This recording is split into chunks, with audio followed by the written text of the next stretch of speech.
はい、どうもヤグラボです。立ち寄っていただいてありがとうございます。このチャンネルでは空き家で始めた DIY の様子を配信シェアしています。今回ご紹介したい動画はこちら、記録動画ですが、同じく DIY を始めた方々に関心を持って見ていただけると嬉しいです。それでは早速行ってみましょう。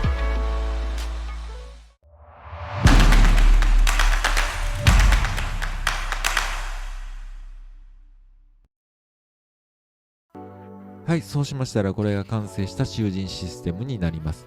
今回は集塵機 VC1250 のカスタマイズになります。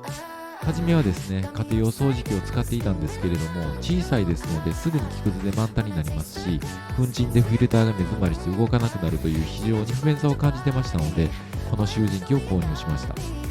この VC1250 大型で十分な収容量があります。ただ、粉塵の問題ですね。集塵機としての吸引力を持続させたい、機械としてもできるだけ長く使いたいという思いがありましたので、途中にこの白いサイクロンとペール缶を接続するということを行いました。こうすることで吸い取った木くずや粉塵はペール缶の方に集まりますので、集塵機のフィルターは長くきれいな状態を保つことができるだろうというものになります。だいたい延べ10日ほど使用しての木くずの集まり具合がこんな感じです。